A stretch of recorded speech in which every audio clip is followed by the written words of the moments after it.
जय जय रघुवीर समर्थ. बघा, समर्थ म्हणतात की आनंद घेऊन जीवन जगा, प्रत्येक क्षणाचा आनंद घेऊन हे जीवन जगा असं समर्थ आपल्याला ते सांगतात. पण आपण मात्र प्रत्येक क्षण हा विचार करण्यात आणि टेन्शन मध्ये घालवतो असं समर्थ आपल्याला ते सांगतात. समर्थ म्हणतात की विचार करून आणि टेन्शन घेऊन काहीही निष्पन्न होणार नाही. विचार करून आणि टेन्शन घेऊन काहीही निष्पन्न होणार नाही. फक्त आपल्या आयुष्याचा तो काळ निघून जातो असं समर्थ आपल्याला ते सांगतात. आणि म्हणूनच समर्थ म्हणतात की जीवनामध्ये प्रत्येक क्षणाचा आनंद घेऊन जीवन जगा असं समर्थ आपल्याला ते सांगतात. समर्थ म्हणतात की टेन्शन दुःख आणि त्रास तर प्रत्येकालाच आहे, पण तोच जर विचार करत आपण दिवस घालवला तर तो दिवस वायाच जाणार आहे आणि त्रास आपल्यालाच होणार आहे असं समर्थ आपल्याला ते सांगतात. आणि म्हणूनच समर्थ म्हणतात की संत तुकाराम महाराज आणि संत ज्ञानेश्वरांना किती संकट आली. संत तुकाराम महाराजांना आणि संत ज्ञानेश्वरांना किती संकट आली, तरीही त्यांनी विचार जास्त केला नाही आणि कोणत्याही गोष्टीची काळजी केली नाही. समर्थ म्हणतात की ज्यावेळेस आपण त्यांचे ग्रंथ वाचू, ज्यावेळेस संत ज्ञानेश्वरांचे आणि संत तुकारामाचे आपण ग्रंथ वाचू, त्यावेळेसच त्यांचे विचार आपल्याला कळतील आणि त्यावेळेसच त्यांच्या आयुष्यामध्ये किती संकट आली हे आपल्याला कळेल असं समर्थ आपल्याला ते सांगतात. आणि म्हणून समर्थ म्हणतात की संत तुकाराम महाराज आणि संत ज्ञानेश्वर महाराज यांच्यासारखी तर संकट आपल्या आयुष्यामध्ये नाहीत असं समर्थ आपल्याला ते सांगतात. त्यांना बरेच खडतर प्रसंगांना सामोरे जावं लागलं, तसे तरी प्रसंग आपल्या आयुष्यामध्ये नाहीत असं समर्थ आपल्याला ते सांगतात. आणि म्हणूनच समर्थ म्हणतात की ही सृष्टी निर्माण करताना परब्रह्माने ईश्वराने पूर्णपणे विचार करूनच ही सृष्टी निर्माण केलेली आहे. अगोदर चाऱ्याची सोय केली आणि मगच चोच दिली. मग तो परब्रह्म ईश्वर कोणालाही उपाशी कसा ठेवेल. पण आपण मात्र 7 पिढ्यांचा विचार करतो. म्हणून समर्थ म्हणतात की कोणत्याही गोष्टीची काळजी करू नका. या परब्रह्माने ईश्वराने संपूर्ण गोष्टीचा विचार करूनच ही सृष्टी निर्माण केलेली आहे. आणि म्हणून समर्थ म्हणतात की आयुष्यामध्ये आलेला प्रत्येक क्षण प्रत्येक काळ आपल्याला आनंदीत घालवता आलं पाहिजे आणि आनंदाने आपलं जीवन हे आपल्याला जगता आलं पाहिजे. म्हणून समर्थ म्हणतात की उद्या आपल्या आयुष्यामध्ये काय घडेल आणि उद्या आपण हे सृष्टी बघू का नाही हेही आपल्याला माहिती नाही. मग उद्याचा विचार करून किंवा आजचा विचार करून हा जो वर्तमान काळ आहे तो तर आपण का खराब करायचा असं समर्थ आपल्याला ते सांगतात. जे काही आपल्या आयुष्यामध्ये टेन्शन आहे, विचार आहे, तो फक्त परब्रह्मावर सोडून मोकळं व्हायचं आणि त्याचं नामस्मरण करायचं आणि त्याचे चरण कधीही सोडायचे नाही तसं समर्थ आपल्याला ते सांगतात. समर्थ म्हणतात की भगवान श्रीकृष्णाला तर जन्म झाल्यापासून त्रास होता. भगवान श्रीकृष्णाचा जन्म हा जेलमध्ये झाला. एका आईने जन्माला घातलं तर दुसऱ्या मातेने त्याला लहानाचं मोठं केलं. आणि मग मात्र लहानपणापासून त्यांना तर त्यांच्या आयुष्यामध्ये संकट होती. आणि मग मात्र कंस मामाने त्यांना मारायची एकही संधी सोडली नाही. तरीही भगवान श्रीकृष्ण हे प्रत्येक संकटामध्ये बासरी वाजवत होते आणि आनंदित राहत होते. तरीही श्रीकृष्ण प्रत्येक संकटामध्ये बासरी वाजवत होते आणि प्रत्येक क्षण हा आनंदात घालवत होते. पण कंस मामाने मात्र एकही संधी त्यांना मारायची सोडली नाही. पण कंस मामाला तर काय माहिती होतं की भगवान श्रीकृष्ण हे परब्रह्म आहेत, ईश्वर आहेत, त्यांना आपण कधीही मारू शकणार नाही हे कंसाला मात्र माहिती नव्हतं असं समर्थ आपल्याला ते सांगतात.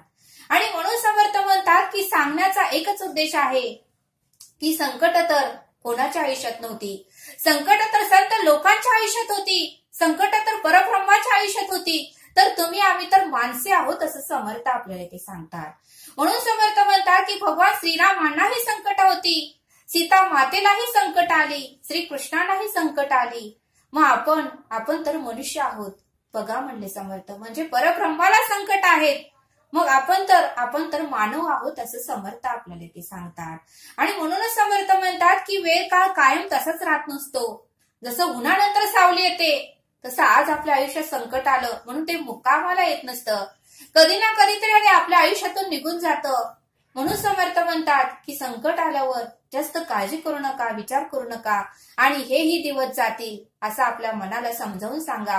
म्हणजे हे दिवस निघून गेलं की आपल्याला बरं वाटतं की बाबा हे दिवस संकटाचा आहे, पण हा दिवस हा मुक्कामाला आलेला नाही. उद्याचा दिवस माझ्यासाठी काहीतरी नवीन माझ्या आयुष्यामध्ये घडल, मला आनंद भेटल असं जर पॉझिटिव्ह सकारात्मक विचार केला तर आपल्या आयुष्यामध्ये हे आनंद येणारच आहे. म्हणून नेहमी पॉझिटिव्ह विचार करा, सकारात्मक विचार करा. आपल्यामध्ये एक दैवी शक्ती असते, त्या दैवी शक्तीचा शोध घ्या आणि ती दैवी शक्ती आपल्याला नेहमी साथ देत असते. प्रचिती घ्या असं समर्थ आपल्याला ते सांगतात. म्हणून समर्थ म्हणतात की गाडी आहे, बंगला आहे, नोकर चाकर आहे, घरामध्ये एकही वस्तूची कमतरता नाही, पण समाधान नसेल आणि रात्री उत्तमाची झोप नसेल तर त्या गाडीचा आणि बंगल्याचा आणि पैशाचा काहीही उपयोग नाही.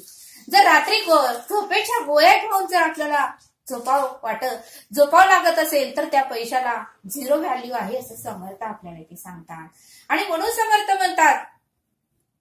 समर्थ म्हणतात की आपण सगळा दिवस समाजाचा विचार करण्यासाठी घालवतो, घरासाठी घालवतो, घरातील सर्व लोकांची काळजी करतो, इतरांचा विचार करत बसतो. मग मात्र आपण जगणार तरी कधी? म्हणून जास्त विचार करू नका. म्हणून जास्त विचार न करता सगळे काही प्रश्न, सगळे काही संकट हे वेळेवर सोडून प्रत्येक क्षणाचा आनंद घ्या आणि प्रत्येक क्षण हा आनंदाने घालवा असं समर्थ आपल्याला ते सांगतात. आणि बघा ते समजावून सांगण्यासाठी समर्थ आपल्याला एक छोटासा बोध सांगतात. समर्थ म्हणतात की एका गावामध्ये एक व्यक्ती राहत होती. त्या व्यक्तीचं नाव सुरेश होतं. आणि बघा त्या सुरेश नावाच्या व्यक्तीला सुंदर असं घर बांधायचं होतं. त्याने भरपूर काही पैसा जमवला होता आणि त्याचं स्वप्न होतं की आपण सुंदर असं घर बांधायचं आणि त्या घरामध्ये आपल्या सर्व कुटुंबांना घेऊन जायचं, मस्तपैकी वास्तू शांती करायची आणि आनंदाने जीवन जगायचं. कारण बरेच वर्ष तो भाड्याने राहत होता आणि त्याची नेहमी तो सकारात्मक विचार करायचा, एक ना एक दिवस मी माझ्या स्वतःच्या घरामध्ये राहणार, रुबाबात राहणार आणि माझ्या स्वतःच्या घरामध्ये कोणीही मला सर सुद्धा म्हणणार नाही किंवा कोणीही मला जा सुद्धा म्हणणार नाही. म्हणून त्यांनी कष्ट केलं, ते काम केलं, कधी तक्रार केली नाही आणि घाम गाळून त्याने पैसा एकत्र केला. आणि बघा थोड्या दिवसांनी त्याचं सुंदर असं घरही तयार झालं. सुंदर असं त्याने 4 रूम बांधल्या, गेट बांधलं, कंपाऊंड बांधलं. जे काही त्याने मनामध्ये योजलं होतं, इंजिनियरला बोलवलं आणि सर्व काही घर 1-2 वर्षामध्ये तयार झालं. आणि बघा म्हणले कालांतराने त्याने वास्तुशांतीचा दिवसही ठरवला. कालांतराने पंडिताला विचारून त्याने वास्तुशांतीचा दिवसही ठरवला. सर्व काही त्याने पत्रिकाही छापल्या, पै पाहुण्यांना देऊन आले आणि जो काही तारीख ठरवली होती त्या तारखेला तो वास्तुक शांती करणार होता, गृहप्रवेश करणार होता आणि त्यामध्ये सर्व कुटुंब राहायला जाणार होतं. पण बघा म्हणले असं काही घटना घडली की त्या दिवशी वास्तुक शांती व्हायच्या अगोदरच 8 दिवस त्या गावामध्ये भूकंप झाला. आणि पूर्णपणे त्यांनी सुंदर असं घर बांधलेलं ते पूर्णपणे पडून गेलं. पूर्णपणे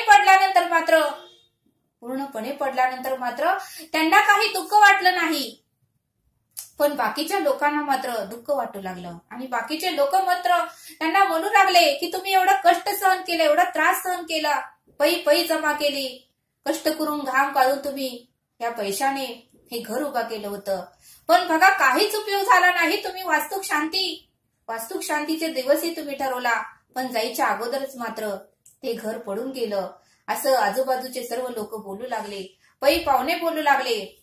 पण बघा म्हणले समर्थ तो सुरेश नावाची व्यक्ती होती, तो मात्र खचला नाही, त्याला मात्र दुःख झालं नाही, तो मात्र आनंदातच होता. उलट त्याने बाजारात गेला आणि मिठाईच्या दुकानातून त्याने 1 किलो पेढे घेऊन आला. बाजारात गेला आणि मिठाईच्या दुकानात जाऊन 1 किलो पेढे आणले आणि सर्व गावातल्या लोकांना ते पेढे वाटले. सर्व गावातल्या लोकांना त्याने पेढे वाटले, पै पाहुण्यांना पेढे वाटले. सर्व लोकांना वाटू लागलं की खरंच ह्याला वेड लागलेला आहे. एवढं सगळं काही घडलं आणि अचानक घडल्यामुळे या घटनेमुळे ह्याला खरंच वेड लागलेला आहे असं सर्व लोक म्हणू लागली. गल्लीतले लोक म्हणू लागले, पै पाहुणे म्हणू लागले की ह्याला काय कळतं का नाही, ह्यानं कष्ट करून घर बांधलं होतं आणि वास्तूक शांती होणार होती, तितक्यातच या गावामध्ये भूकंप झाला आणि त्याचं नवीन घर पूर्णपणे ढासून गेलं. पडलं तरी ह्याला कसं काही वाईट वाटत नाही, एवढा मोठा खर्च केला. पण तो वैचारिक होता, तो आनंदी जीवन जगणार होता. त्याला या सर्व गोष्टीचं काहीच वाटलं नाही आणि त्याने सर्वांना एकच उत्तर दिलं. पेढे वाटत असताना त्याने सर्वांना एकच उत्तर दिलं. तो म्हणाला की जे काही ईश्वर परब्रह्म करतो तो उत्तमाच करतो. आपण फक्त भिंतीच्या अलीकडे बघतो, पण ईश्वर परब्रह्म हा भिंतीच्या पलीकडे बघतो आणि त्याने जे केलं ते उत्तमाच केलं. आणि म्हणूनच मी ईश्वराला आभार मानण्यासाठी मंदिरात गेलो आणि आज 1 किलो पेढे आणले आणि तुम्हाला वाटायला मी येथे घेऊन आलो. त्यावेळेस लोकांना काहीच कळेना. लोक म्हणू लागले, तुम्ही असं कसं म्हणू लागला, याचं कारण आम्हाला सांगा, आम्हाला काही कळत नाही. त्यावेळेस बघा ती सुरेश नावाची व्यक्ती म्हणाली, बघा म्हणले ईश्वर परब्रह्म माझ्यावर किती कृपा आहे, माझी किती काळजी करतोय, माझ्या कुटुंबाची काळजी करतोय आणि म्हणूनच मी आज आनंदित आहे. आणि त्यावेळेस ती सुरेश नावाची व्यक्ती म्हणाली, बरं झालं परब्रह्माने ईश्वराने मी राहायला जायच्या अगोदरच भूकंप आणवला, त्यामुळे घर पडलं. जर समजा मी तिथे राहायला गेलो असतो आणि जर भूकंप झाला असता तर माझं पूर्ण कुटुंब, माझ्या पूर्ण कुटुंबाचा आणि माझा मृत्यू झाला असता. म्हणूनच मी आज पेढे वाटतोय, कारण ईश्वर परब्रह्माला माहिती होतं आणि म्हणूनच ईश्वराने मी राहायला जायच्या अगोदर भूकंप आणवला आणि म्हणून आज मी पेढे वाटवते. घर काय मी 10 तिथं 15 घर बांधेन जर माझं कुटुंब माझ्या सोबत असेल तर, पण माझं जर कुटुंब माझ्या सोबत नसेल तर मी एकही घर बांधू शकणार नाही. आणि म्हणूनच परब्रह्माने ईश्वराने जे काही केलं ते उत्तमाचंच केलं. मी राहायला जायच्या अगोदरच भूकंप आणवला, का तर मी राहायला गेलो असतो तर माझ्या सकट माझ्या कुटुंबाचाही मृत्यू झाला असता. आणि मग मात्र सर्व गावकऱ्यांनी पै पाहुण्यांनी टाळ्या वाजवला आणि त्याचा सत्कार केला. बघा म्हणले समर्थ, वाईटातूनच काहीतरी चांगले घडत असतं, पण आपण वाईट का झालो म्हणून देवाला दोष देतो. म्हणून समर्थ म्हणतात की परब्रह्म ईश्वराला दोष देऊ नका. परब्रह्म ईश्वर पूर्णपणे विचार करूनच ही सृष्टी त्याने निर्माण केलेली आहे.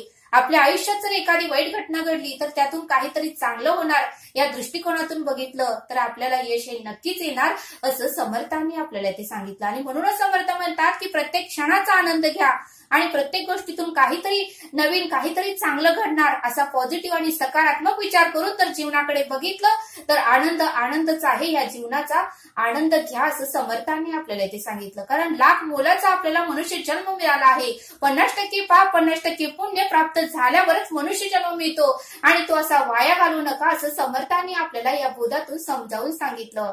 म्हणून समर्थ म्हणतात की विवेकातून प्रत्येक गोष्टीचा विचार करा.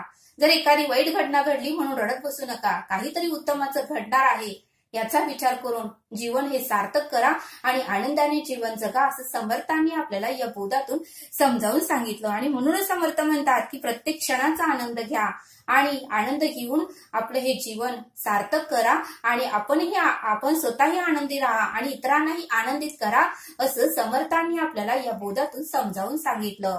तरी आता आपण येथेच थांबूया. हा व्हिडिओ आवडल्यास सबस्क्राईब करा. भेटूया पुढील भागात. धन्यवाद. जय सद्गुरू.